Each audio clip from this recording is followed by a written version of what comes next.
안녕하세요. 성공예감 이대호입니다.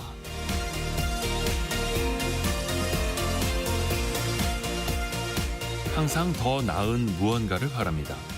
경제적으로도 신체적으로도 오늘보다 더 나은 내일이길 바라죠. 이때 가장 중요한 건 이겁니다. 오늘보다 더 나은 내일을 위해 오늘을 보내고 있는가? 위인들은 유독 습관을 강조합니다. 그 하나 둘이 모여서 결국 나의 오늘과 내일을 만들어가기 때문이죠. 아리스토텔레스는 우리는 우리가 반복하는 것 그 자체이며 그러므로 탁월함은 행위가 아니라 습관이라고 말했죠. 공자의 경우 사람의 본성은 누구나 비슷하지만 습관으로 인해 서로 달라져 간다고 했습니다. 오랜 시간 떨어져 내린 물방울이 바위를 뚫고 두꺼운 나무 판자와 철판도 오랜 무게에 휘어갑니다. 우리의 미래도 크게 다르지 않을 겁니다. 성공예감 이대호입니다. 시작합니다.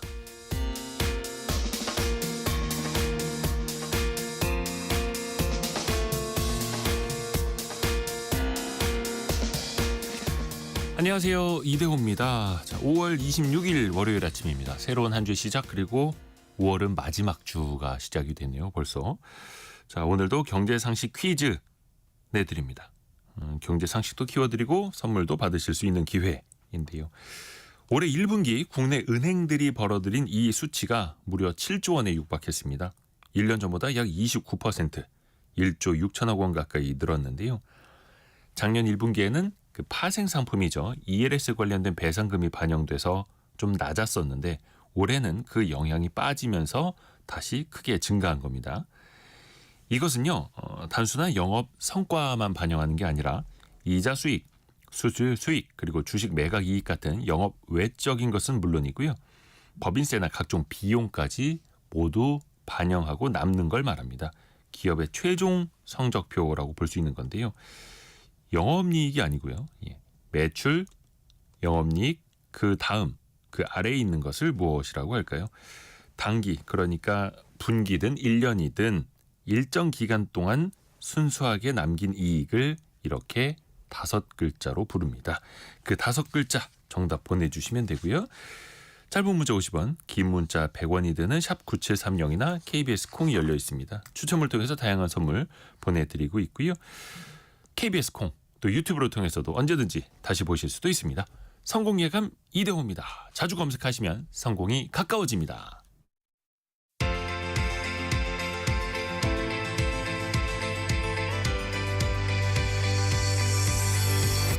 KBS 1라디오 성공예감 이대호입니다. 와, 6242님이 빨리 보내려고 이때만 콩에서 라디오로 전환합니다. 약간의 그 데이터가 딜레이 있는 것보다 전파로 바로 내가 듣고 먼저 보내겠다. 이런 분들을 저희가 좀 챙겨드려야 됩니다. 6242님 고맙습니다. 오늘의 경제 뉴스도 챙겨서 들어보시죠. 한국경제신문 강영현 기자, 파이낸셜 뉴스 이환주 기자 함께합니다. 안녕하세요. 안녕하세요. 자, 강영현 기자 어떤 소식 준비했나요? 네, 서울의 주택 평균 매매 가격이 처음으로 10억 원을 돌파했다는 소식 전해드리고요. 다음으로 트럼프 행정부가 특정 농산물 등에 대해서 다수의 비관세 장벽 문제를 해소해달라고 한국 측에 정식으로 요구한 것까지 소식 전해드리겠습니다. 네, 이환주 기자는요? 네, 우리나라 1인당 의료비 부담이 꾸준히 증가해서 연간 100만 원을 처음으로 넘었다라는 뉴스 먼저 준비했고요. 네. 이어서 소비 부진에 카페 창업까지 줄었다는 소식과 초봉이 가장 높은 국가 자격증이 뭐였는지도 알아보겠습니다. 네. 자, 강영현 기자가 준비한 소식 먼저 들어볼게요. 서울 집값 역대 최고치를 기록했다고요. 이거 거래된 것 기준이죠? 네. 그 KB 부동산이 월간 주택 가격 동향을 발표하는데 여기에 따르면은 서울 주택의 평균 매매 가격이 지난달에 10억 398만 원을 기록했습니다. 이게 2008년 12월에 관련 통계를 내기 시작한 이후 최고치를 기록한 겁니다. 그리고 이건 주택인데요. 아파트만 따지면 더 높습니다. 서울의 아파트 평균 매매 가격이 13억 4,500만 원. 1월과 비교했을 때 7천만 원이 올랐고요. 전국 아파트 평균 매매 가격은 이달 들어서 5억 2,500만 원을 기록했습니다. 서울의 주요 지역 아파트 값은 지난 6월 이후로 지금 12개월 연속 상승세를 보이고 있는데요. 특히 서초구, 양천구, 강남구, 성동구 등이 1% 넘는 상승세를 보였습니다. 그리고 서초구 같은 경우는 반원, 잠원동 이 일대 아파트 단지에서 신고가 거래가 이어지면서 토지거래 허가구역 확대 지정 전보다 이제 높은 가격으로 거래가 되는 상황이 나타나고 있습니다. 평균 가격 상승은 고가 아파트가 이끌었는데요. 서울의 상위 20% 아파트의 평균 매매 가격이 처음으로 30억 원을 돌파했습니다. 강남 3구를 중심으로 해서 이제 가격 상승세가 두드러진 영향이 미친 것으로 보이고요. 그 사이에 격차는 더 심해졌습니다. 그러니까 서울 상위 20%, 그러니까 5분위 아파트 그리고 하위 20%, 1분위 아파트의 가격 차이를 나타내는 5분위 배율이 있는데 이게 지난달에 11.6배를 기록하면서 최대치를 나타냈고요. 그래서 아무래도 지금은 서울 강남 지역을 중심으로 주택 가격 상승 분위기가 여전한 반면에 외곽 지역은 아직 관망세가 뚜렷하다라는 분석이 나오고 있습니다. 서울 아파트 상위 20%와 하위 20%의 배율 11.6배. 네. 점점 이게 더 벌어진다라는 거고. 저 서울 아파트 평균 가격이 13억 5천만 원이잖아요. 거래, 실수령으로 5천만 원 받으시는 분이 숨만 쉬고 다 모아서 27년 걸려야 서울 평균 아파트 살 수 있는 상황입니다. 근데 이게 계속해서 다주택자에 대한 규제는 이어지다 보니까 어찌됐든 간에 한 채, 똘똘한 한 채. 그러다 보니까 양극화, 초양극화 이렇게 이어지는 거잖아요. 네, 맞습니다. 그러니까 서울을 중심으로 이른바 크고 똘똘한 한 채를 선호하는 수요가 이어지고 있는데요. 그래서 대형 아파트 가격도 계속 오르고 있는 것으로 나타났습니다. 한국부동산원이 발표한 아파트 규모별 매매 가격 지수 통계를 보면은 지난달에 서울의 전용 면적 135제곱미터 초과의 대형 아파트 가격이 전달과 비교했을 때 0.68% 올랐는데요.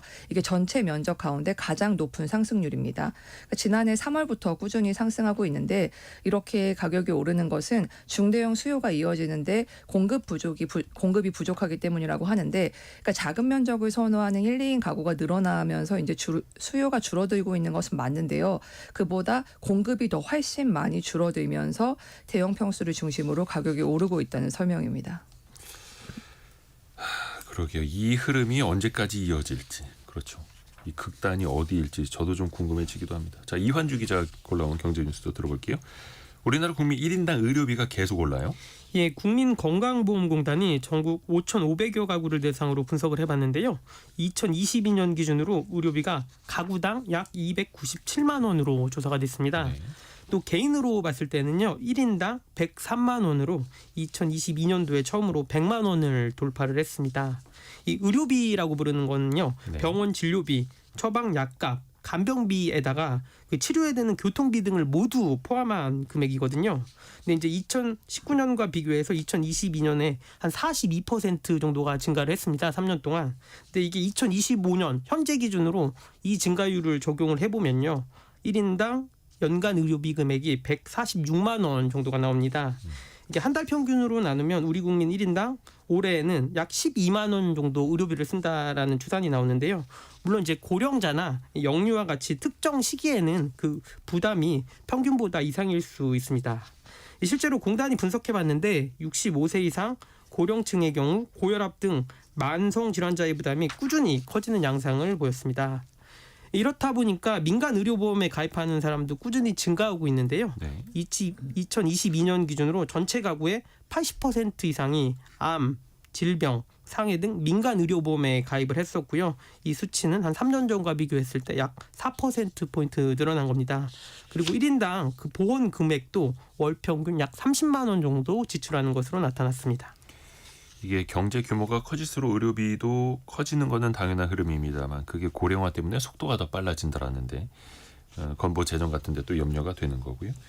그래서 많은 사람들이 일단 민간 의료보험에도 많이 가입을 한다. 대표적인 게 실손보험이잖아요. 또 실손보험을 가입을 했으면 내가 나중에 이용을 했을 때 청구를 해야 되는 거고요. 쉽게 돌려받을 수 있는 제도가 있기는 있죠. 근데 참여율이 아직은 저조하다고요. 예, 지난해 10월부터요. 실손보험자가 병원비를 간단하게 돌려받을 수 있는 실손보험 청구 간소화 제도가 시행 중에 있습니다. 네. 이 가입자가 요청을 하면 병원이나 의원, 약국이 보험금 청구에 필요한 서류를 중개기관을 통해서 이 전자 방식으로 보험사에 청구하는 방식입니다. 이 과거에는 소비자가 영수증 내역 등을 직접 증빙을 했었는데 이럴 필요 없이 네. 전산으로 간단하게 처리하는 제도인데요. 국회 정무위원회 소속 이정문 더불어민주당 의원실이 보험개발원으로부터 자료를 받아봤는데요. 정규 요양기관 7,800여 곳 중 약 60% 정도는 간소화 시스템에 참여하고 있었습니다. 이 문제는 공립인 보건소를 제외를 하면요, 이 민간 병원급 의료기관 참여율이 24%밖에 안 된다라는 건데요. 병원 규모별로 보면 상급 종합병원은 그래도 100% 하고 있었고요. 네. 일반 종합병원도 70% 이상 참여율을 보이고 있습니다. 이 문제는 일반 병원인데 한 39% 수준에 그쳤고요. 그리고 치과는 12%, 한방병원은 10%로 매우 낮습니다. 이 보험사와 의료기관, 중개업체인 전자의무기록업체 간 협업이 지연되고 있기 때문인데요. 네. 이 추가 비용을 놓고도 보험업계와 의료계 입장이 매우 다릅니다. 이 보험업계는 실손 24라고 부르는 시스템 개발 및 구축, 운영에 약 1,100억 원을 부담하기로 했거든요. 반면에 의료계는 보험사가 드는 비용과는 별도로 자기들도 행정비용이 들기 때문에 여기에 대한 보상이 필요하다라는 입장입니다. 또 일부 병원에서는 핀테크 업체를 활용해서 실손보험 청구를 하는데 이게 건당 수수료가 한 1,000원 정도 보험사에 청구가 됩니다. 이를 두고서 의료계와 보험업계가 추가 수수료 문제로 줄다리기를 하고 있고요. 또 간소화 서비스에 의료기관이 불참을 해도 제대로 제재를 할 수가 없기 때문에 현재로서는 이 제도 확산이 좀 어려운 상황입니다. 비용 분담의 문제가 좀 커 보이기는 하네요. 이게 그래서 실손의료보험 그 보험료 청구하실 때 각각의 앱, 보험사 앱을 다운받은 다음에 그걸로 사진을 찍어서 업로드를 하면 되기는 하는데, 문제는 또 그럴 때마다 내가 갔던 병원에서 진료 내역서 떼다가 사진 찍어서 올려야 된다라는 거. 그리고 또 고령층은 이거 이용하기도 또 쉽지 않다라는 거. 이 불편함이 좀 있는 거죠. 하루빨리 좀 우리의 소원은 통일, 실손보험금 청구도 통일됐으면 좋겠네요. 자, 강영현 기자에게 갑니다. 미국의 관세 협상 요구 조금 더 이제 구체적으로 나오고 있어요. 네, 도널드 트럼프 행정부가 이제 비관세 자병 문제에 대해서 해소해달라고 정식으로 요청한 것으로 전해졌는데요. 뭐 아시겠지만 미국은 지난 3월에 최신 연례 NTE, 그러니까 무역 장벽 보고서를 냈습니다. 네. 여기에서 이제 30개월 미만의 소고기 수입 제한부터 뭐 수입차 배출가스 규제, 그리고 구글의 정밀지도 반출 제약, 약값 책정 정책, 그리고 무기를 수입했을 때 기술 이전을 요구하는 등의 이런 것들에서 이제 다양한 비관세 장벽이 존재한다, 이렇게 주장을 펴왔는데요. 그래서 그동안 이제 정부 안팎에서는 미국이 한국의 이 비관세 장벽 문제를 집중적으로 제기하면서 우리의 양보를 압박할 가능성이 크다, 이렇게 관측을 했었는데 실제로 그렇게 나온 겁니다. 그러면 이제 어떤 요구를 했을까 궁금하실 텐데, 일단 미국이 이번 협의에서 제기한 요구 가운데는 국내에서 특히 민감한 소고기 그리고 쌀 수입 규제 완화에 관한 내용이 있을 가능성이 우선적으로 거론이 되고 있습니다. 네. 미국 같은 경우에는 2008년에 이제 한미 간 소고기 시장 개방 합의를 할 때 한국이 원령 30개월 미만 소에서 나온 고기만 수입하도록 한 것을 가지고 과도기적 조치라고 규정을 해놨었는데, 이후에도 변함없이 유지하고 있는 것에 대해서 불만을 표출했거든요. 그래서 또 한국이 원령과 관계없이 육포, 소시지 같은 것의 수입을 금지하고 있는 것도 거론을 했었습니다. 쌀 같은 경우도 트럼프 대통령이 지난 4월에 직접 한국의 높은 관세율을 거론하면서 불만을 표출하기도 했었는데요. 그러니까 한국은 쌀에 대해서 기본적으로 513%의 관세를 매깁니다. 대신에 저율 관세 할당이라는 물량이 있는데 이게 연간 40만 8천 톤인데 여기에 대해서는 5% 관세만 매기거든요. 그래서 미국에 대해서는 이게 할당된 물량이 13만 톤 정도인데 이에 대해서 지금 미국이 불만을 갖고 있는 겁니다. 그러니까 그동안에 우리가 조금이라도 자물쇠를 걸어놨던 분야가 쇠고기와 쌀 분야인데 미국이 이쪽을 요청할 가능성이 높아졌다. 우리 정부 입장이 좀 나온 게 있나요?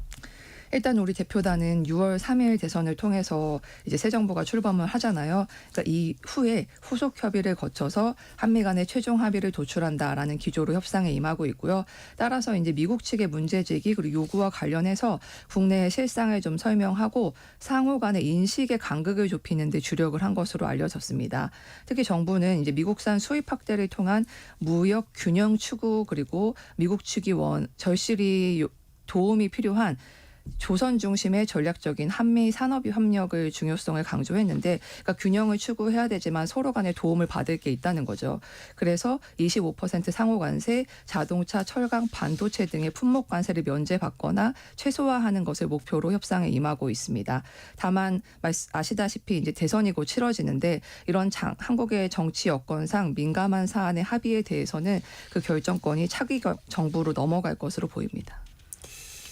그리고 또 하나가 트럼프 대통령이 자꾸 이제 스마트폰도 미국에 와서 만들어야 된다 강조하고 있지 않습니까? 애플뿐만 아니라 삼성까지도 거론을 했죠. 네, 트럼프 대통령이 이제 애플뿐 아니라 삼성과 같은 다른 해외 생산 기업도 이 관세 부과에 포함이 될 것이다라고 언급을 하면서 그렇지 않으면 공정하지 않다라고 말을 했습니다. 소셜미디어 트루스 소셜에 올린 글에서도 미국에서 팔리는 아이폰이 미국 내에서 제조되기를 원한다. 그렇지 않다면 최소 25%의 관세를 부과할 것이다라고 하면서 관세 방침을 재확인을 했습니다. 애플 같은 경우에는 현재 아이폰을 주로 중국에서 생산하고 있는데요. 최근에 미중 갈등 심화에 따라서 일부 공장을 인도로 이전하려고 하고 있기는 한데 하지만 월가에서는 애플이 미국 내로 생산을 전면 이전하기는 현실적으로 어렵다라고 평가를 하고 있습니다. 여러 가지 비용 측면에서 그럴 것 같은데요. 네. 그리고 조금 전에 또 속보가 하나 나왔는데 트럼프 대통령이 유럽연합에 대해서 관세를 유예하기로 결정을 했습니다. 원래대로라면 다음 달 1일부터 50%인데 7월 9일까지 미루기로 했습니다. 그리고 이날은 트럼프 대통령이 전 세계의 무역 상대국에게 일관적으로 적용한 상호 관세 유예 조치가 만료되는 시점이기도 합니다. 트럼프의 말은 진짜 한 이틀 만에 한 번씩은 바뀌는 것 같아가지고, 그러니까 EU에 대해서, 그러니까 유럽연합에 대해서 50% 관세를 부과하겠다도 아니고 부과하는 걸 권고하려고 한다라는 걸 이틀 전에 얘기했다가 또 이틀 만에 또 말을 바꿔서 7월 9일까지는 관세 유예한 거를 또 이어가겠다. 이게 또 연장도 아니고 원래 이랬던 건데 그렇죠? 네. 그대로 하겠다라는 거잖아요. 어지럽습니다. 자, 이완주 기자가 준비한 소식도 들어볼게요. 사실 한 집 건너 한 집이 커피 전문점이란 말 나올 정도로 커피 가게들 많았었는데 이 커피 전문점까지 지금 줄고 있어요? 예, 맞습니다. 이 국세청 사업자 현황 통계에 따르면요. 올 1분기 3월까지 커피 음료점이 95,300여 개로 1년 전보다 한 700곳 이상이 줄었습니다. 이 카페는 2018년 통계 집계 이후 매년 증가해 왔는데요. 코로나 기간에도 꾸준히 늘어날 만큼 인기였습니다. 하지만 자영업 침체 속에서 올해 1분기 처음으로 감소세에 들어선 겁니다. 이 커피 업종 줄었으니까 나머지 업종들 더 심각하거나 상황이 더 안 좋은데요. 네. 치킨, 피자 등 패스트푸드점은 1년 전보다 한 180여 개 정도가 줄었습니다. 또 한국 음식점과 중국 음식점도 각각 500여 개, 300여 개가 감소를 했습니다. 가장 직격탄을 맞은 게 호프주점인데요. 최근에 회식이 줄어들면서 1분기에만 1,800여 개가 급감을 했습니다. 패션과 화장품도 힘들긴 매한가지인데요. 옷가게에는 무려 3,000여 개가 줄었고요. 화장품 가게도 1,500개가 줄었습니다. 또 유통 채널 중에 가장 잘 나간다라고 하는 게 편의점이었는데 편의점마저도 450개 이상 줄어들었습니다. 이렇게 자영업자들이 문을 닫으면서 정부의 폐업 지원금을 신청한 자영업자 숫자가 1분기에만 2만 4천여 명으로 1년 전보다 무려 64%나 증가를 했습니다. 대부분 업종이 힘들지만 좀 늘어난 업종도 있는데요. 대표적으로 학원, 스포츠 관련 서비스업, 전문직 사업장은 증가세를 보였습니다. 이 피부관리업과 학원, 공급방은 1분기에만 5천 개 가까이 늘었고요. 또 변호사나 세무사, 회계사 사업장도 두 자릿수 이상이 늘었습니다. 패스트푸드점, 특히 이제 호프집 많이 줄었고요. 커피 전문점까지 줄고 있다. 경기 자체가 좋지 않다라는 뜻일 수도 있겠고 대부분의 소비가 또 이제 온라인으로 옮겨가고 배달 중심으로 가면서 점포 자체는 많이 줄고 있는 것 같고 그러다 보니까 상가 공실률 엄청나고 있죠. 우리 돌아다니다 보면 다들 임대 이렇게 써 있는 거고요. 근데도 피부관리업이나 학원 같이 실제로 사람들이 좀 오프라인으로 와야 하는 것들은 좀 늘고 있나 보네요. 또 하나가 자격증을 따서 취업하려는 수요는 계속 많다고요. 예, 맞습니다. 고용노동부와 한국산업인력공단이 분석한 결과인데 이 콘크리트 기사의 초임이 420만 원으로 그 국가 자격증 중에 가장 높은 것으로 나타났습니다. 이 국가기술 자격에는 등급이 있는데요. 네. 가장 높은 게 기술사, 이어서 이제 기능장, 기사, 산업기사, 기능사 순입니다. 이 정부가 공인한 예상 월급이라는 것도 있는데요. 이게 직급이 높으면 높잖아요. 네. 기술사가 평균 330만 원 정도 되고요. 기사가 290만 원, 기능사가 260만 원 정도로 차이가 납니다. 근데 실제로 가장 많이 받았던 건 중간 등급인 콘크리트 기사였어서 좀 눈길을 끄는데요. 이게 중위임금을 기준으로 예상임금 말고 실제로 받은 임금이 그렇다라는 거였거든요. 그래서 콘크리트 기사가 월 420만 원으로 가장 높았습니다. 또 산업기사에선 가스산업기사가 316만 원으로 높았고요. 또 기능사 중에서는 제선기능사, 철강을 생산하는 공정인 제선기능사인데 네. 314만 원으로 가장 높았습니다. 이 정부의 예상임금과 이 실제 중위임금이 다른 거는요. 이 경력이나 다른 자격 등 다양한 영향으로 개인별로 조금씩 차이가 있기 때문에 이런 차이가 발생을 하고요. 또 연령대별로도 가장 높은 임금을 받는 종목을 살펴보면요. 만 19세에서 34세 청년층에서는 금속 재료기사가 340만 원으로 가장 높았습니다. 또 35세에서 54세 중장년층 같은 경우에는 건설 안전기사가 371만 원으로 가장 높았고요. 또 55세 이상 고령층 같은 경우에는 건축기사가 약 400만 원으로 가장 높았습니다. 대부분 뭐 건설업 쪽이나 제조업 쪽이 주로 높았습니다. 고용보험 가입 이력을 기준으로 2023년 기준 국가기술 자격 취득자가 한 74만 명 중이거든요. 미취업 상태에서 자격을 취득한 19세 이상 취득자가 한 42만 명 정도 됐습니다. 또 이 중에 자격증 받으신 분들 한 10명 중 4명 이상이 1년 이내에 취업을 한 것으로 나타났습니다. 자격증에도 등급이라는 게 있고 또 거기에 따라서 임금도 차등이 있고 그리고 가장 현실적으로 중위임금 기준으로 높은 건 콘크리트 기사. 콘크리트 기사가 뭔가 해서 찾아보니까 콘크리트의 어떤 품질 관리 이런 쪽으로 하시는 전문인인 것 같네요. 나중에 뭐 비파괴 검사라든지 진단, 제품의 구조 이런 것까지 관리 감독하는 콘크리트 기사. 이것도 처음 알게 됐습니다. 파이낸셜 뉴스 이환주 기자 그리고 한국경제신문 강영현 기자였습니다. 고맙습니다. 감사합니다.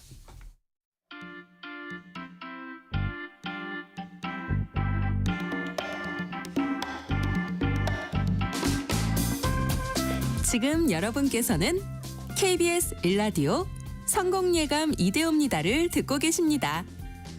프로그램에 참여하신 청취자 여러분께는 추첨을 통해 Y스트릿에서 밝은 눈과 두뇌 건강, 활력까지 한 번에 와이즈 부스터를, 아름다운 식탁 창조 주비푸드에서 뿌리 담은 리얼 생 와사비를, 쉽고 빠른 판촉물 제작 시너지 기프트에서 고속 충전 알람 시계를, 그리고 성공예감에서 준비한 커피 쿠폰을 보내드립니다. 당첨자는 성공예감 이대호입니다 홈페이지에서 확인하세요. 경제상식 퀴즈 한 번 더 나갑니다. 기업의 영업이익은요. 본업을 통해서 벌어들인 것을 주로 이야기하는데요. 그런데 실제로 얼마가 순수하게 남았느냐 이걸 보여주는 건 따로 있죠. 일정 기간 동안의 금융 수익, 손실 또 세금까지 모두 반영하면 최종적인 이익이 나오죠. 이걸 뭐라고 할까요? 우리가 흔히 5글자로 이렇게 부르게 되는데요. 아까 8205님 순수 영업이익. 이 뜻이기는 한데 1927님 손익계산서는 아니고요. 7948님 발음에 유의하세요. 단기순이익. 단기간이 아니라 해당. 해당 기간이라는 뜻입니다. 그게 앞에 2글자가요. 8305님 설명 중에 답이 들어있네요. 그렇죠. 해당 기간에 순수하게 남긴 이익. 그걸 이제 5글자로 말씀해 주시면 되는데요. 1212님 저희는 매년 단기 순손실이 나네요. 유유 이렇게 보내주셨고요. 아이고 좀 이익을 많이 좀 남기시길 바라야 될 텐데요. 9103님 1박 2일로 놀러 왔는데 바베큐 먹고 핸드폰만 하는 모습을 보니까 괜히 비싼 돈 내고 온 것 같아서 속상합니다. 그래도 여행 가셨으니까요. 휴대전화 내려놓고 또 즐기실 필요도 있어 보이고요. 기업의 순수한 이익을 가장 명확히 보여주는 5글자 정답 보내주시면 됩니다. 짧은 문자 50원, 긴 문자 100원이 드는 샵 9730 또 KBS 콩이 열려 있습니다.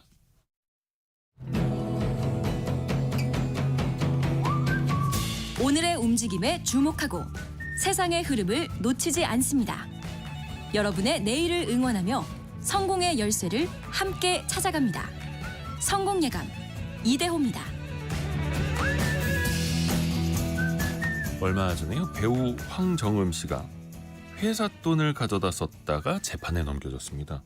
소규모 특히 1인 사업자 입장에서 이해가 조금 안 될 수도 있는데요. 아니 회사에 나밖에 없는데 1인 기업인데 뭐가 문제냐. 하지만 법적으로 문제가 커질 수 있습니다. 슬기로운 세무 생활 시간 한번 들어보시죠. 누리세무그룹 김철훈 세무사와 함께합니다. 안녕하세요. 안녕하세요. 김철훈 세무사입니다. 일단 아무래도 유명인 사례다 보니까 네. 기사화가 많이 됐어요. 네. 황정음 씨 같은 경우에는 회사 돈을 어떻게 썼기에 불구속 기소까지 된 걸까요? 네, 황정음 씨는요. 회사 돈을 개인 명의로 인출을 해가지고요. 네. 이거를 가지급금 형태로 처리를 했어요. 이 중에 이제 상당 금액은 변제를 했지만 결국은 특정 경제 범죄, 가중처벌 등에 관한 법률 위반, 횡령죄로 법정에 서게 됐습니다. 이제 법인 회사를 운영하는 사장님들이 가장 많이 잘못 생각하는 것 중에 하나가 회사 돈은 바로 곧 내 돈이다라고 생각하는 경우들이 많이 있어요. 근데 이제 법인 회사와 거기에 대표인 나는 별개로 이제 별개인 법적 주체인데요.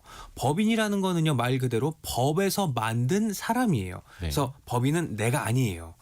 대표가 회사 돈을 자기 마음대로 가져다 쓰면 이제 다른 사람의 돈을 함부로 가져가는 것과 같은데요. 법인 회사 돈도 엄연히 직원이라든지 거래처라든지 주주라든지 이런 회사의 구성원들의 돈이기 때문에 이 일을 맡은 대표가 함부로 가져다 쓴 게 돼서 횡령이 되게 됩니다. 또 이게 배임이 될 수도 있는데요. 쉽게 말해서 회사에 도움이 되지 않는 행동을 대표가 일부러 하는 거예요. 뭐 예를 들어서 친구가 나한테 나 대신에 돈을 좀 잘 좀 써줘라고 부탁도 하고 그 돈을 위임을 했는데 그 돈을 이제 쓸데없는 데 쓰거나 일부러 손해보게 하면 그건 친구를 배신하는 것과 마찬가지이기 때문에 회사에서도 이게 마찬가지예요. 회사의 이익을 지켜야 할 대표가 일부러 손해나게 하면 배임죄가 될 수도 있습니다. 정리하면 이제 법인 회사의 돈을 대표가 개인 돈이 아니기 때문에 마음대로 가져다 쓰면 횡령죄, 그리고 또 회사에 해가 되는 행동을 하게 되면 배임죄가 될 수 있어서 법적으로 문제가 될 수 있습니다.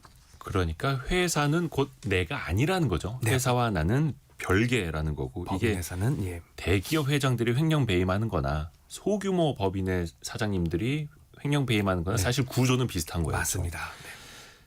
사업자는 이제 법인도 있지만 개인 사업자도 있지 않습니까? 그러면 이제 개인 사업자라도 이 회사 돈, 개인 사업자의 돈은 마음대로 써서는 안 되는 걸까요? 좀 구분 좀 해주세요. 네, 개인 사업자와 법인 사업자는 아주 중요한 차이가 있는데요. 네. 개인 사업자 같은 경우는 회사가 곧 나예요.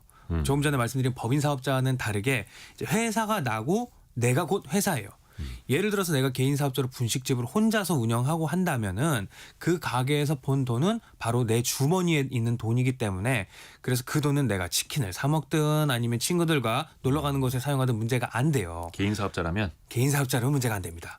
하지만 반대로 법인 사업자라고 한다면은 법인이라는 별도의 다른 사람을 만들어서 그 사람의 회사인 거예요. 그래서 법에서 이 회사는요 사람처럼 따로 존재하는 거예요라고 인정을 해준 거예요. 그래서 예를 들어서 내가 법인 회사인 성공 주식회사를 만들었다고 한다면은 내가 만들었다고 하더라도 그거는 나와는 다른 하나의 법적인 주체인 거예요.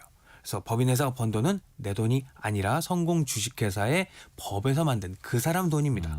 그런데 내가 그 사람 회사를 돈을 마음대로 쓰게 되면은 이제 그 다른 사람의 지갑에서 돈을 꺼내 쓴 거랑 같기 때문에 횡령이나 배임 문제가 될 수 있습니다. 법인이라는 말 안에 사실은 그게 포함되어 있는 거죠. 예, 법적으로 다른 인격체다. 맞습니다. 그러니까 이걸 나와 동일시하면 안 된다라는 건데 이거 많이들 헷갈리시는 건지 악용하시는 건지 중요한 것도 하나. 네. 회사 돈을 대표가 개인적으로 썼는지 아닌지 네. 이걸 국세청에서 어떻게 하는 거죠? 네, 법인 회사라고 한다면요, 그 법인 회사에서 번 돈이나 아니면 가지고 있는 돈을 일부 대표나 임원들이 가져간 내역이 있다면 보통 가지급금으로 처리를 하게 됩니다. 이 가지급금이라는 거는요, 말 그대로 용도는 아직은 모르겠는데 법인 입장에서 봤을 때는 일단 임시로 지급한 돈이란 뜻이에요. 네. 뭐 용어 자체가 우리나라 세법이라는 게 일본의 세법을 받아들여 와서 만들어진 거기 때문에 일본식으로 한자로 되어 있습니다. 여기서 이 가가 가건물, 뭐 가계약 이런 식으로 임시로 지급한 돈이란 뜻인 건데요. 그래서 법인 입장에서 봤을 때는 돈은 빠져나가긴 빠져나갔어요. 근데 내가 어디에 썼는지 잘 모르겠거나 증빙이 좀 부족할 때 임시적으로 처리하는 항목이에요. 우리나라의 모든 법인들은요, 이제 결산이라고 해서 돈이 들어온 수입과 돈이 나간 지출을 정리하는 시기를 최소한 1년에 한 번은 가져야 하는데 대부분 12월에 기준으로 결산을 진행을 하고요. 네. 3월 달에 이제 법인세 신고를 하게 됩니다. 이렇게 결산도 하고요. 법인세 신고를 하는 과정에서 국세청에 그 내용들이 보고가 되고요. 네. 이런 때 이런 가지급금에 대해서 확인이 되고 조사가 되게 됩니다. 그래서 이렇게 가지급금이 많아지면 문제가 많이 발생하고 국세청에서 의심하기 시작해요. 국세청에서는 아니 이거 진짜로 빌려준 거 맞아요? 아니면 그냥 대표가 회사 돈 몰래 쓴 거 아니에요? 이런 식으로 의심을 할 수 있기 때문에 세무조사로도 발전될 수도 있으니까 주의해야 그러다가 됩니다. 세무조사 나오게 되는 거고요. 네. 마치님이 그러면 대표 1인의 지분이 100%인 법인 회사도 똑같은 겁니까? 궁금합니다. 이렇게 보내주셨네요. 네, 맞죠. 네, 법인이 100% 법인 주주가 100% 내가 갖고 있다 하더라도 그 법인은 조금 전에 말씀하셨듯이 별도의 인격체이고요. 그 법인에 대해서 이제 뭐 거래처도 있을 테고 거래처에 줘야 될 돈도 있을 테고 그 법인에 직원들도 있으면 직원 월급도 줘야 되는데 그걸 내 법인이라고 해서 내가 마음대로 함부로 가져다 쓰면 안 되는 거죠. 지분율이 1%건 100%건 네. 나와 법인은 다른 인격체다라는 맞습니다. 거. 근데 만약에 이제 급전이 필요해요. 네. 그래서 법인 통장에서 대표자가 돈을 뺐다가 바로 다시 입금을 했습니다. 네. 이 경우에도 문제가 될 수 있습니까? 네, 법인 통장에서 돈을 뺐다. 뭐 회사의 돈을 잠깐이라도 내 마음대로 쓰게 된 건데요. 네. 예를 들어서 내가 조금 전 만들었던 성공 주식회사의 대표라고 하면은 네. 회사 통장에서 내가 100만 원을 빼다가 우리 집 냉장고를 급하게 샀어요. 그리고 일주일 뒤에 내가 그 100만 원을 다시 넣어뒀다. 내 입장에서는 아니 내가 다시 돈을 금방 빌렸다가 짧게 빌렸다가 다시 넣은 거잖아. 문제 없지라고 생각을 할 수 있겠지만 네. 이제 국세청 입장에서는 회사 돈을 대표가 마음대로 가져다가 썼네요. 그 돈으로 또 개인 물건을 샀네요. 라고 물어봐서 이걸 보고 국세청은 아 이건 회사의 이익을 대표님이 같이 나눠 가진 걸로 보겠습니다. 그래서 배당으로 아니면은 보너스로 처리하겠습니다. 라고 하는 거예요. 아, 그래서 그만큼의 세금을 내야 된다. 맞습니다. 설령 나중에 돈을 갚았다고 하더라도 세금을 내야 한다고 판단을 할 수가 있습니다. 국세청은 또 법인 통장과 법인 카드, 회계 장부, 입출금 기록 이런 것들을 다 매우 꼼꼼하게 검사를 하거든요. 요즘은 이제 컴퓨터 AI가 자동으로 이제 수상한 거래를 찾아주기 때문에 어허. 회사에선 돈이 나갔는데요, 인출됐는데 영수증이 없어요. 바로 이상한 거래로 수상한 거로 표시가 됩니다. 그래서 세무조사를 받을 가능성이 올라가게 되니 주의해야 됩니다. 그렇죠. 그러니까 대표자가 가져다 썼다 다시 갚아놨다 하더라도 네. 이 행위 자체가 문제가 될 수 있는 맞습니다. 거네요.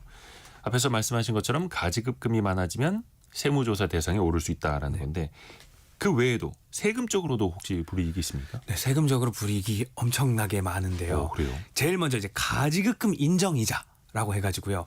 가지급금에 대해서 이자로 인정한다라는 뭐 불이익이 있어요. 이자를 내야 된다는 거죠. 맞아요. 회사가 이제 대표한테 돈을 빌려준 걸로 보잖아요. 근데 국세청은 이제 회사한테 얘기해요.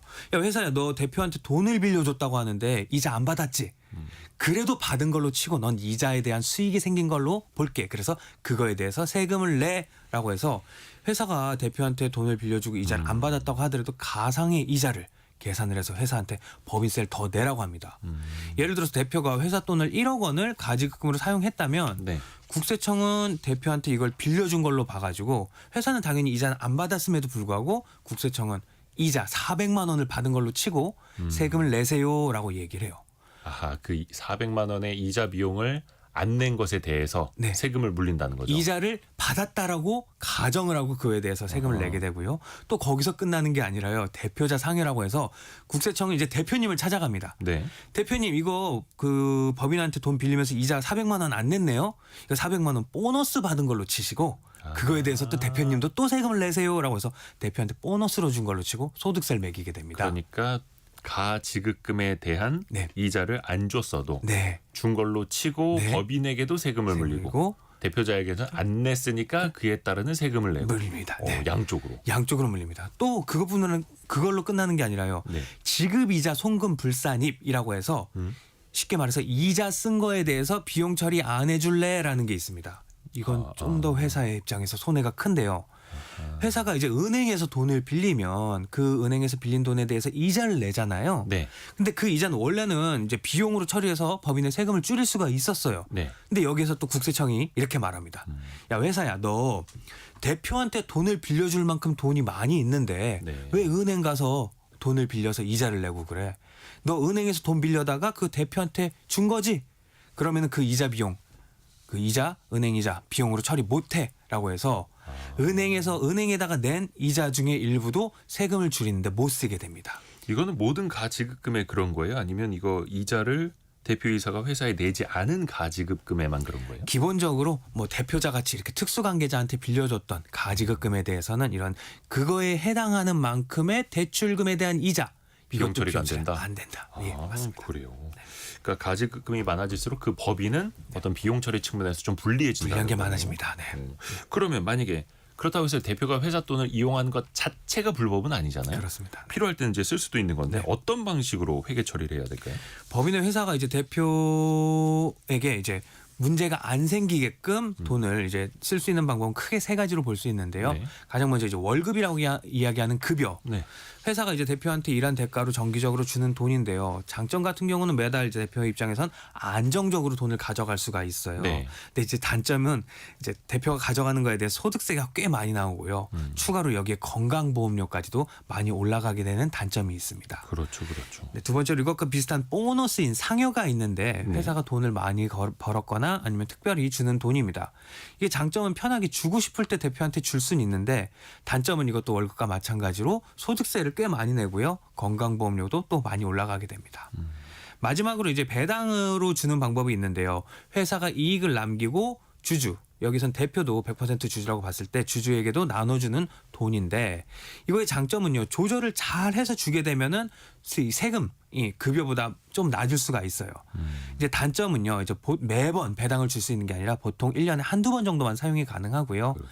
이것도 2천만 원이 넘어가면은 금융소득 종합과세가 될 수 있으니까 주의해야 됩니다. 그러니까 급여로 받아가거나 네. 상여로 받거나 배당으로 받거나 이게 세 가지인데 네. 당연히 합법적이고 또 그에 맞는 세금을 또 내야 하는 거고요. 맞습니다.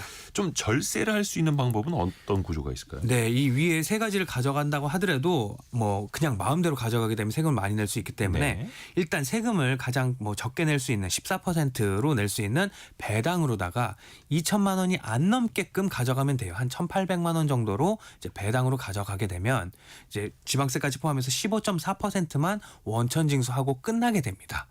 그리고 나서 이제 급여라든지 보너스로 해서 받게 되면은 세금을 좀 줄이면서 가져올 수 있는 방법이 될 것 같습니다.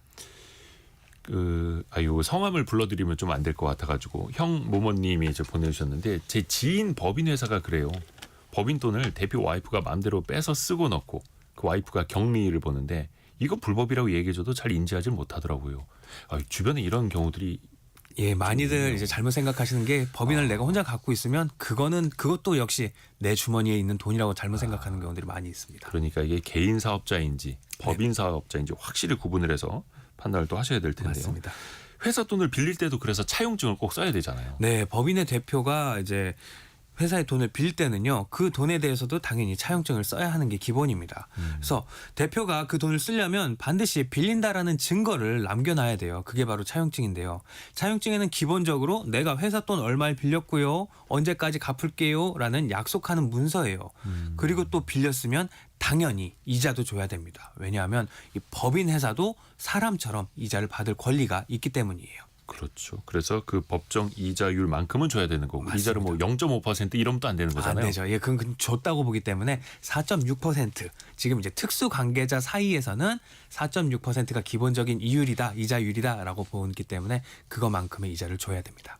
회사에서 돈을 빌리더라도 4.6%의 이자는 회사에 내가 지급을 해야 된다라는 맞습니다. 거고요. 혹시 그 결제 대금이나 회사 용품 같은 거 살 때 급한 대로 이건 이제 반대 케이스인데 네. 대표이사 개인 카드로 먼저 결제를 하고 그 다음에 회사에서 그만큼의 돈을 받는 거 이거는 어떻습니까? 네, 결론부터 얘기하면은 조건만 맞으면 괜찮아요. 가능합니다. 예를 들어서 내가 내 카드로 회사에서 사용할 프린터를 먼저 결제를 했어요. 네. 그리고 나중에 회사에서 나한테 그 돈을 돌려줬다. 이런 거는 괜찮습니다. 증빙만 다 해놓으면 맞아요. 예. 대표가 회사 대신해서 결제를 해준 거기 때문에 나중에 회사 돈으로 갚아줘도 문제가 없고요. 오히려 회사가 나한테 빚을 진 게 되는 거죠. 이제 이걸 이제 인정받기 위해서는 대신 이제 지켜야 될 조건이 있는데요. 네. 이거 뭐 아무거나 쓰는 게 아니라 회사 업무용으로 쓴 돈이어야 됩니다. 이게 가장 중요한데요. 네. 예를 들어서 사무용품이라든지 아니면 거래처와의 식사, 회사 출장비 이런 것들을 썼을 때 이제 나중에 회사가 나에게 돈을 줬을 때는 문제가 안 되는 거고요. 또 두 번째로 중요한 게 이제 세금 계산서라든지 카드 전표 같은 이런 영수증을 꼭 챙겨야 돼요. 네. 왜냐하면 이제 나중에 회계 처리를 하면서 법인에서 나한테 돈을 줄 때 국세청에서 이거 진짜 회사 물건 산 거 맞아요라고 물어볼 수 있기 때문에 그거에 대한 증명을 해야 되고요. 그리고 마지막으로 가능한 이제 빠르게 정산하는 게 좋습니다.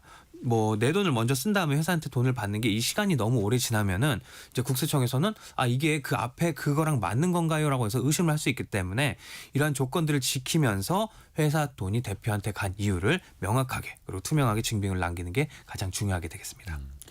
이 법인 돈을 대표이사나 대주주가 유용하는 거 물론 일부러 그러시는 분들도 있습니다만 네. 나중에 또 그에 맞는 응징을 받게 되고 혹시나 몰라서 그러시는 분들이라면 꼭 주변에서도 또 알려줄 필요도 있어 보입니다. 김철훈 세무사 통해서 배워봤습니다. 고맙습니다. 감사합니다. 라디오 정보센터 다녀옵니다.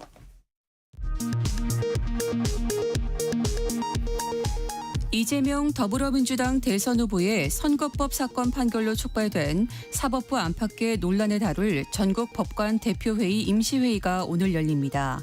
회의에 상정된 안건은 사법 신뢰와 재판 독립 등입니다. 계속된 경기 침체로 소상공인의 폐업이 급증하고 있습니다. 중소기업중앙회 집계 결과 올해 1월부터 4월까지 지급된 노란우선 폐업 공제금은 6,072억 원입니다.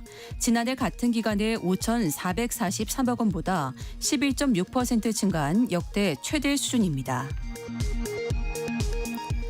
올해 1분기 카페와 분식점, 호프집 점포 수가 모두 줄었습니다. 국세청 국세통계 포털에 따르면 특히 커피 음료점은 1분기 기준으로 2018년 통계를 내기 시작한 이후 처음으로 줄었습니다. 반면 제과점과 일식점은 늘어난 것으로 집계됐습니다. 트럼프 미국 대통령이 다음 달 1일 시행될 예정이던 이후에 대한 50% 관세 부과를 전격 유예했습니다. 관세는 7월 9일까지 유예될 예정입니다. 지금까지 라디오 정보센터 뉴스 정한나였습니다. 돈워리 투자백서 시간입니다. 집 대용으로 살 수도 있고 사무실로 쓸 수도 있고 그리고 임대 수익을 올릴 수 있는 하나의 투자 수단이기도 하고요. 오피스텔인데요. 오피스텔 현재 흐름은 어떤지 또 전망은 어떤지 같이 한번 들어보시죠. 어서민의 성선화 대표와 함께합니다. 성 대표님 안녕하세요. 네, 안녕하세요. 오피스텔은 특히나 전세보다는 월세 선호가 좀 높죠? 네, 맞습니다. 최근 오피스텔 시장을 보면은요, 네. 절세보다 월세 선호 현상이 뚜렷하게 나타나고 있거든요. 2004년, 그러니까 작년에 전국 오피스텔 전세 거래량을 보면 약 9만 7천 건 정도가 되는데 전년 대비 9% 정도가 감소를 했습니다. 그런데 여기에 반해서 월세 거래량은 약 15만 9천 건이거든요. 10% 정도가 또 증가를 했습니다.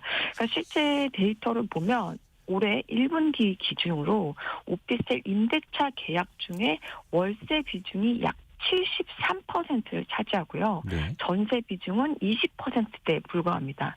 이렇게 보면 그러니까 오피스텔에 전월세로 사는 10명 중 7명이 월세를 살고 있다. 이렇게 볼 수가 있는 거죠. 그러니까 특히 이제 서울이나 수도권 같은 경우에는 전세 물건 자체가 줄어들고 월세 매물 위주로 시장이 돌아가고 있다 보니까 네. 이런 이제 전세는 별로 비선호하고 월세를 선호하는 현상이 더 뚜렷하게 나타나고 있다. 이렇게 볼 수가 있습니다. 그러면 그 오피스텔 월세는 한 어느 정도 수준일까요? 최근 평균으로 보면? 네, 월세 수준 같은 경우에는 이제 수요 같은 경우에는 꾸준히 늘어나고 있는데요. 이제 앞으로도 오피스텔 월세 수요는 더 늘어날 가능성이 높습니다.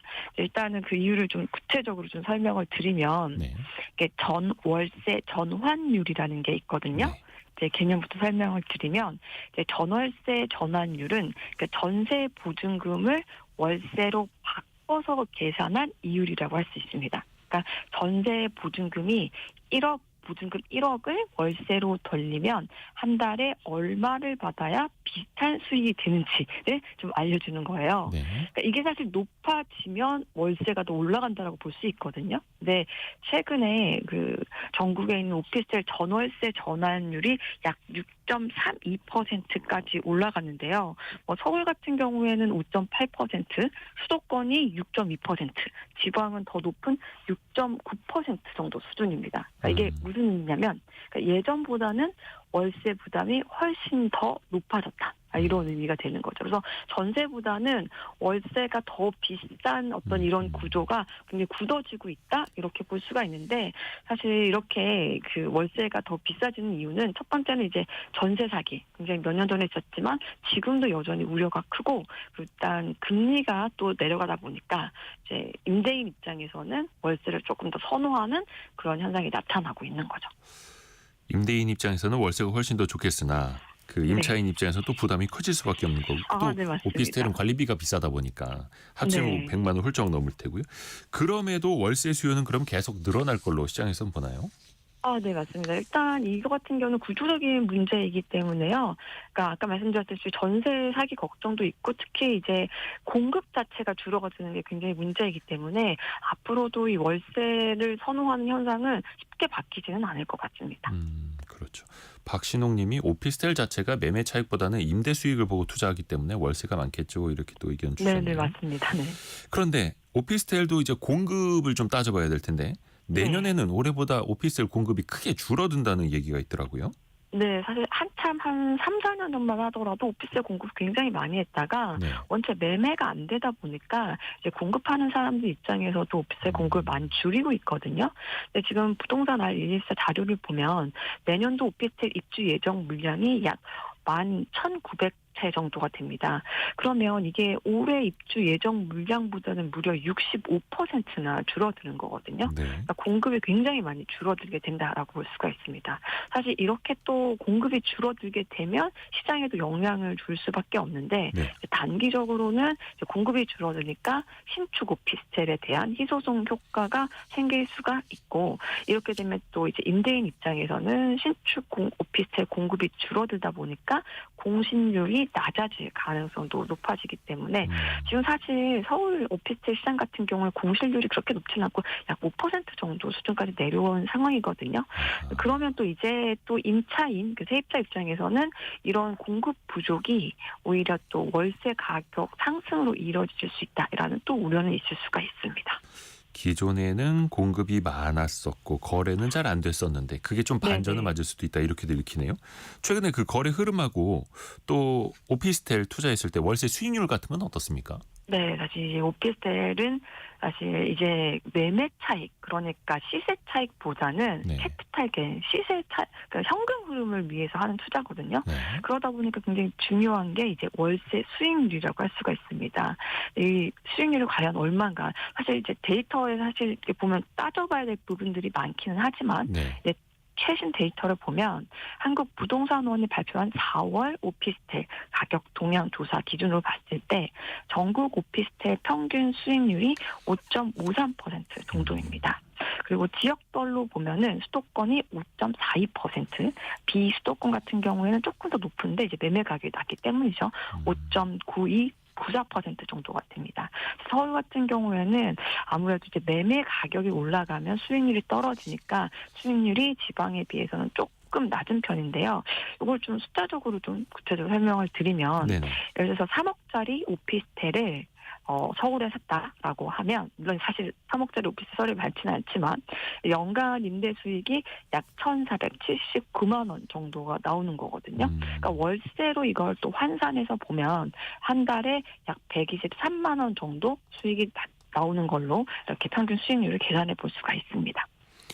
그러니까 어떻게 보면 오피스텔은 싸게 사서 월세를 제대로 주는 게 수익률엔 더 도움이 되는 건데 서울 네. 같은 경우에는 좀 오피스텔 가격, 매매 가격이 좀 위로 올라가 있다 보니까 월세 네. 수익률은 상대적으로 지역보다는 안 나올 수 있는 거네요. 네. 이게 지역이나 위치에 따라서도 편차가 많이 크다고 볼 수 있나요? 네네. 그리고 사실 또 착시 효과도 무시를 할 수가 없는데요. 예. 아까 말씀드렸다 보면 지금 그럼 3억을 투자해가지고 한 달에 100만 원 이상 나오면 괜찮겠다라고 생각을 할 수도 있지만 네. 여기는 일단은 이 기준 자체가 세입자가 있을 때 기준이고요. 아하. 그리고 공실이 생기면 수익률은 더 떨어질 수밖에 없고요.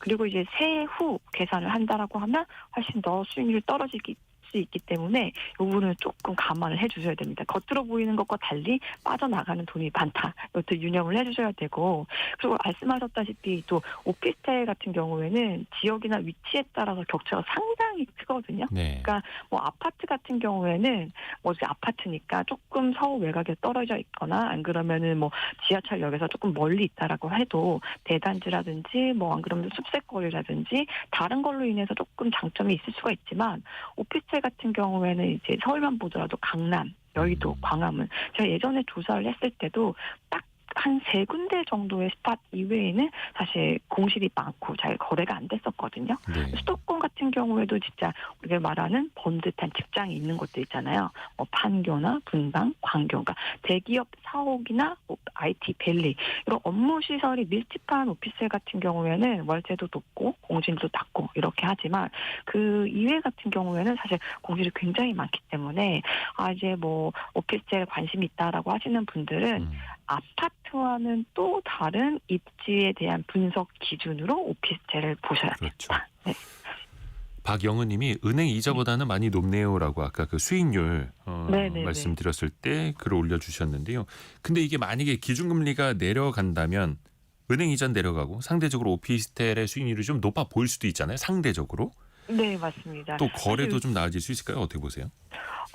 이제 일단은 지금 이번 주 목요일에 지금 동의가 열리는데 네. 현재 시장에서는 뭐 금리가 낮아질 것 인하될 것 같다라는 이제 이런 전망이 높긴 한데 이제 어떻게 우리가 이론적으로 봤을 때 금리가 떨어지면 당연히 이제 오피스텔에 대한 투자 수요도 늘어날 수밖에 없습니다. 왜냐하면 사실 이제 금리가 떨어지는 상황에서는 내가 가만히 있지만 임대인 입장에서 봤을 때는 대출을 받았다고 했을 때 내가 은행에 내는 이자가 줄어드는 게 결국에는 고스란히 내 월세 수익이 늘어나는 전환이 되거든요. 네.